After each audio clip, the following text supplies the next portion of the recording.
You say hi. Hi. So a warrior, which is what we call our members, asked me today. He said, "Listen, I need some support." He was struggling in an area, and I had sent an email earlier in the week asking how I could support him. And he said, "I have this thing I want to talk to you about, and I don't want to email you back. I wanted to talk in person." So he said that his struggle is something that not super uncommon. I've struggled with it myself. It's late night snacking. He said he knows what to do, and he's having trouble controlling himself, late night snacking. So I'm going to try. This is a big topic, and there's a lot to it, but I'm going to share with you what I shared with him. And that was 3 things. I love 3. 3 is kind of easy. You can remember it. You can put it into action. So there are 3 things that I thought might help. The first was, it's this interesting dichotomy, and I struggle with it also, but it's like there's doing the little thing, the low-hanging fruit, the little habit that is going to make a big difference over time versus going all in and being like all in and just doing everything you can and attacking it. And I think there's a place for both of those mindsets. But in this case, I recommended just doing the little thing that's going to make the big difference. Right, Sophia? Yeah. So the little thing that's going to make the biggest difference. So I said maybe it's not even stopping the late night snacking. Maybe it's just making a little bit of a better choice. Maybe it's just something that's a little bit more, if we're looking at it on a spectrum, it's just a little bit of a healthier choice. And that's a good start. And you start from there, and you're consistent with that. And then over time, you build on that. And this applies for any habit or anything you're trying to work on. That was the first thing. The second thing was something that I learned a while back from a guy named Charles Duhigg. And he wrote a great book called The Power of Habit. And he talked about a habit loop.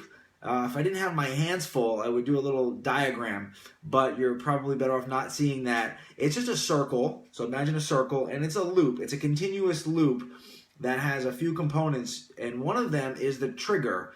So it's for any habit, whether it's late night snacking or anything else, there is a trigger that is going to start the habit. And in his case, it was kind of when the day was over, when he did all the tasks he wanted to do and he finished his day. That was his trigger. And we all have that trigger for the habits that we do. The second piece to that loop is the actual thing. It's the action, or it's the habit. And in his case, his habit was late night snacking with foods that were less than supportive.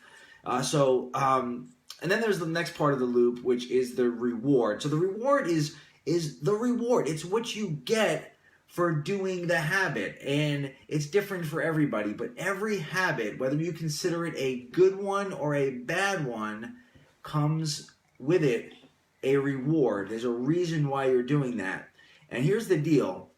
You can't change the trigger. That trigger is going to change, is going to happen. So his day is going to end in that example. But what he can change is the thing that he's doing. It's that habit.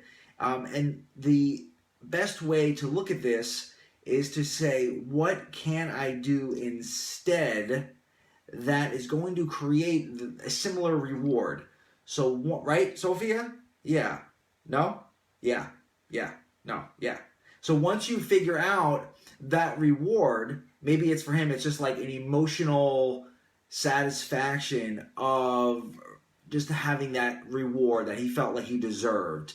And maybe it's just replacing that with something else that creates a similar feeling. And this is not necessarily easy, although it's simple to a certain extent. It might take some practice, and there might be some trial and error, but figuring out a more effective habit to bring that reward. And then finally, before we wrap up here, is the third tip that I gave my friend, which is accountability. It is so overlooked. It's so huge. We all need it. The best athletes in the world are getting tons of accountability. The best executives in the world are getting tons of accountability. So it's personal accountability, which just means that you're holding yourself accountable. Maybe you're doing some journaling. But then there's a higher level of accountability, which is with another human being. Maybe it's a friend, maybe it's a coach, somebody that can keep you accountable, that you're basically reporting to, and you're saying, hey, this is what I'd like to do, and here's how I did. I think those three things will go a long way for my friend with the late night snacking, or for any habit that you may be looking to do. So I hope this helps. Let me know what you found helpful and useful. I just want to end by saying, if I don't talk to you, happy New Year. So excited for 2020. It's a great time to reflect and to look ahead with positivity. There's great things ahead. We have a lot of great things going on for our current members. We're going to be doing some really cool things coming up. And if you're not a member, but you'd like to kind of get involved with what we do, we have a brand new challenge that we're doing in January. So if you're interested, stay tuned and let me know. Reach out, private message. Sophia, can you say goodbye? Aw, that's so sweet. Can Daddy have a kiss? Give me a kiss. Mwah. So from Sophia and I, we want to wish you a happy new year, and I appreciate you checking out this short video on habit change.